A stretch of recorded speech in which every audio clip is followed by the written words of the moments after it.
नमस्कार दोस्तों, मेरा नाम है संतोष थपलियाल और आप देख रहे हैं मेरा YouTube channel we track financial planners.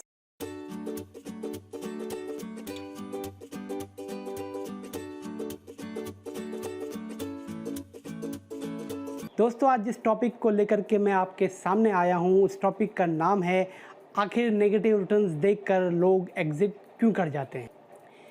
इस सवाल का जवाब देने से पहले मैं आपको कुछ टर्म्स के बारे में बताना चाहूँगा और उसके बाद इसी कंसेप्ट से हम आज के सवाल का जवाब ढूंढने की कोशिश करेंगे। तो चलिए शुरू करते हैं। इसमें सबसे पहला टर्म है रिस्क। यूँ तो रिस्क की एक प्रॉपर डेफिनेशन है, पर मैं जानता हूँ कि आप डेफिनेशन से ज़्यादा उसे समझना चाहते हैं और इसलिए मैं इसको बिल्कुल सिंपल तरीके से आपको समझाता हूँ। रिस्क में दो तीन चीज़ें हैं। नंबर वन, रिस्क एक पॉसिबिलिटी है। इसमें दूसरी बात यह है कि जब भी हम कोई इन्वेस्टमेंट करते हैं तो हमारी उस इन्वेस्टमेंट में कोई एक्सपेक्टेशंस होती हैं, जैसे कि हमें उसमें एक अच्छी रिटर्न मिले। अब होता क्या है कि हर इन्वेस्टमेंट में क्योंकि रिस्क इन्वॉल्व होता है, इसीलिए जब हम जो एक्सपेक्ट करते हैं उसमें अगर डिविएशन आ जाए और उससे कोई ऐसा आउटकम आ जाए जो कि हम नहीं चाहते या जो नेगेटिव हो और जिसके कारण हमको नुकसान हो जाए, तो वो रिस्क है। अब अगर हम इन सब बातों को सम अप करें तो हम रिस्क के बारे में ये कहेंगे कि रिस्क एक ऐसी पॉसिबिलिटी है जिसमें कि जो हमारी एक्सपेक्टेशन है उसमें कोई डिविएशन हो जाए और जो आउटकम हो वो नेगेटिव हो और उससे हमें नुकसान हो जाए। अब इसमें दूसरा टर्म है रिस्क एपेटाइट। रिस्क एपेटाइट एक माप है, एक मेजर है इस बात का कि आप कितना रिस्क लेने की इच्छा रखते हैं जिसे आप मैनेज कर सकते हैं। अब इसमें जो तीसरा टर्म है वो काफ़ी कुछ रिस्क एपेटाइट से ही मिलता जुलता है, जिसका नाम है रिस्क टॉलरेंस। अब बेसिकली रिस्क टॉलरेंस जो है वो एक थ्रेशोल्ड है, एक अपर लिमिट है हमारे रिस्क को बर्दाश्त करने की। और अगर हमारा जो रिस्क है इस लेवल को अगर ब्रीच कर जाए, इस लेवल को अगर क्रॉस कर जाए, तो हम फिर उस इन्वेस्टमेंट से विड्रॉ कर लेते हैं। अब इन तीनों टर्म्स को समझने के बाद हम अपना जवाब ढूंढने की कोशिश करते हैं। अब इसको समझने के लिए हम एक एग्जांपल लेते हैं कि माना आप एक गाड़ी खरीदना चाहते हैं और उसके लिए आप शोरूम में जाते हैं। तो एज़ यूजुअल जब आप शोरूम में जाते हैं तो वहाँ पर सेल्स एग्जीक्यूटिव होते हैं जो आपको गाड़ी की फीचर्स के बारे में बताते हैं। तो यहाँ पर भी उसने आपसे कुछ बेसिक सवाल पूछे और उसके बाद उसने आपको गाड़ियाँ दिखाना शुरू कर दिया। एक दो गाड़ी देखने के बाद अब जब वो आपको तीसरी गाड़ी के बारे में समझाने लगा तो वो आपसे कहने लगा कि ये जो नया मॉडल अभी लॉन्च हुआ है ये पिछली सारी गाड़ियों से इसमें सेफ्टी फीचर्स ज़्यादा अच्छे हैं, इसमें कंफर्ट बहुत ज़्यादा है, इसका जो इंजन है वो बहुत ही पावरफुल है, इस वजह से इसका पिकअप बहुत अच्छा है, इसका जो लुक है वो बहुत ही ज़बरदस्त है। वो आपको गाड़ी का इंटीरियर दिखाता है, गाड़ी का बाहर से दिखाता है और आप उसके लुक से काफ़ी इम्प्रेस हो जाते हैं। इसी बीच वो आपको कहता है कि सर जब आप इस गाड़ी को हाईवे पे चलाएंगे तो इसका जो बैलेंस है वो कमाल का है। और आप सडनली ये रियलाइज़ करने लग जाते हो कि जिस तरह की गाड़ी आप देख रहे थे ये वही गाड़ी है। और इतने सारे फीचर्स को बताने के बाद और जब उसको ये लगा कि आप काफ़ी इससे सेटिस्फाई हो गए हो, तो फिर वो आपको लास्ट में एक बात बताता है कि सर ये जो गाड़ी है इसमें एक छोटा सा ड्रॉबैक है और वो ये है कि बाकी गाड़ियों के मुकाबले इसका जो एवरेज है वो थोड़ा सा कम है। अब बेसिकली यहाँ पर वो आपको उसकी लिमिटेशंस के बारे में बता रहा है, पर क्योंकि आपको वो गाड़ी इतनी पसंद आ गई है कि जो सबसे इम्पॉर्टेंट पॉइंट है आपने उसको उतना इम्पॉर्टेंस नहीं दिया और आपने उसको एक्सेप्ट कर लिया। तो अगर मैं इन्वेस्टमेंट के टर्म्स में बात करूं तो आपने बेसिकली अपना जो रिस्क एपेटाइट है वो शो किया है कि ठीक है गाड़ी का एवरेज थोड़ा कम है लेकिन इसमें अगर इतने सारे फीचर्स हैं तो मुझे कोई प्रॉब्लम नहीं है, मैं इस गाड़ी को खरीद सकता हूँ। अब आप सोच रहे होंगे कि वो आदमी तो बड़ा खुश होगा अपनी मनपसंद गाड़ी चलाने के बाद, तो ज़रा ठहरिए, वो इस गाड़ी को बेच रहा है। जानते हैं क्यों? जी हाँ दोस्तों, आपने बिल्कुल सही गेस किया। दरअसल में उस गाड़ी का एवरेज जो है वो उसके लिए परेशानी का सबब है।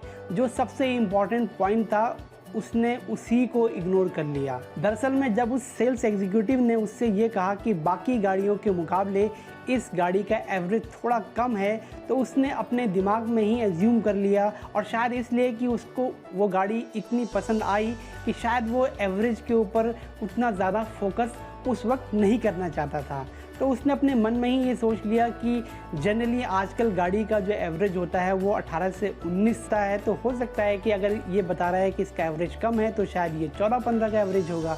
लेकिन जब उसने रियल में उस गाड़ी को चलाया तो उसने पाया कि उसका जो एवरेज है वो 10 से 11 किलोमीटर पर लीटर है, जो कि उसकी एक्सपेक्टेशन से बहुत कम था।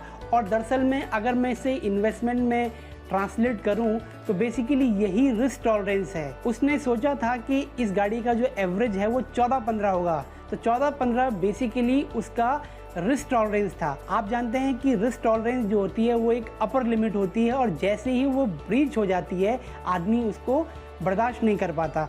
और गाड़ी के वो फीचर जो पहले उसको इतनी खुशी दे रहे थे और जिसके कारण उसने इतना बड़ा डिसीजन लिया कि उसे ये कार लेनी है, अब वो उसको कोई हैप्पीनेस नहीं दे रहे हैं, क्योंकि उसका जो सबसे बड़ा ट्रिगर है रिस्क टॉलरेंस का वो अब ब्रीच हो चुका है। दोस्तों एग्जैक्टली यही इन्वेस्टमेंट में भी होता है। जब भी हम कोई इन्वेस्टमेंट करते हैं किसी इंस्ट्रूमेंट में तो हम उसके रिस्क को एक्सेप्ट कर लेते हैं, इसको हम रिस्क एपेटाइट कहते हैं। मगर उस इंस्ट्रूमेंट में कितना रिस्क होता है हम उसका एनालिसिस नहीं करते हैं, जो कि सबसे इम्पॉर्टेंट चीज़ होती है। लेकिन हम उसको समहाउ या तो कहें कि हमें नॉलेज नहीं होती या हम उसकी इम्पोर्टेंस को उतना नहीं समझते, कारण जो भी हो, मगर हम उस पर वो एक्सरसाइज नहीं करते, हम उस पर वो फोकस नहीं देते या वो अटेंशन नहीं पे करते जो हमको करना चाहिए, और समहाउ हम इन्वेस्टमेंट कर देते हैं। और होता ये है कि जब भी मार्केट में नेगेटिव रिटर्न्स आती हैं या इकोनॉमी में थोड़ा सा डाउन ट्रेंड आता है या मार्केट में कोई टर्बुलेंस आता है, तो वो जो स्टॉक होता है या स्कीम होता है जब वो नेगेटिव टेरिटरी में ट्रेड करना शुरू करती है, तो तब हमको ध्यान आता है कि यार ये तो हमारी एक्सपेक्टेशन से बहुत ज़्यादा गिर गया है, और हमको लगता है कि हमने कुछ गलती कर दी या ये पहली बार ऐसा गिर रहा है, क्योंकि हमने जब लिया था तब तो ये बिल्कुल अच्छा था। मगर यदि हम उसका डिटेल एनालिसिस करें तो हम ये पाएंगे कि इस तरह का बिहेवियर, इस तरह के रिटर्न्स ये पास्ट में भी शो कर चुका है। कहने का मतलब ये है कि इस स्टॉक की या इस स्कीम की ये पहली कोई ऐसी रिटर्न्स नहीं है जो नेगेटिव में चल रही है, इससे पहले भी ये नेगेटिव में रहा है। मगर क्योंकि हमने उस पर फोकस उतना नहीं किया होता है तो हमको लगता है कि जैसे ये पहली बार हो रहा है या इस मार्केट कंडीशन में हो रहा है, और इसलिए हम पैनिक हो जाते हैं। तो दोस्तों अगर आप चाहते हैं कि आप किसी भी स्टॉक से या किसी भी म्यूचुअल फंड की स्कीम से केवल नेगेटिव रिटर्न्स देख करके एग्जिट न करें, आप ये ज़रूर देखें कि वो अपनी एवरेज रिटर्न से कितना स्विंग करता है, और जब मार्केट डाउन ट्रेंड होती है तो उस वक्त उसका जो परफॉर्मेंस होता है वो माइनस में वो कितना होता है। उससे आपको इस बात का अंदाज़ा होगा कि क्या आप इतनी वॉलेटिलिटी झेल सकते हो, क्या आपका रिस्क टॉलरेंस इतना है। और अगर आपका रिस्क टॉलरेंस इतना नहीं है तो आप इस तरह की सिक्योरिटी, इस तरह के स्टॉक, इस तरह की म्यूचुअल फंड स्कीम को अवॉइड कर सकते हैं, और ऐसी स्कीम को चूज़ करें जहां इतनी ज़्यादा वॉलेटिलिटी न हो, जिससे कि आपका जो रिस्क टॉलरेंस है वो कंट्रोल में रहे, वो टेस्ट ना हो। क्योंकि अगर आपका रिस्क टॉलरेंस अगर एक बार ब्रीच हो गया तो उसके बाद आप उस इंस्ट्रूमेंट में कभी इन्वेस्टेड रह ही नहीं सकते हो। आपको हमेशा ऐसा डर लगेगा कि अभी तो मेरा इतना नुकसान हो रहा है, ऐसा ना हो कि आने वाले समय में मेरा और ज़्यादा नुकसान हो जाए।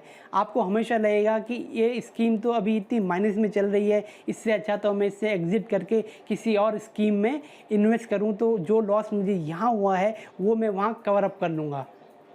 तो दोस्तों इन सब चीज़ों से बचने के लिए आप अपने रिस्क टॉलरेंस को ज़रूर देखें, और जो तरीका मैंने आपको बताया है आप उसको फॉलो करें। दोस्तों अगर आपको मेरा आज का ये वीडियो पसंद आया हो तो इसे लाइक करें, इसको शेयर करें।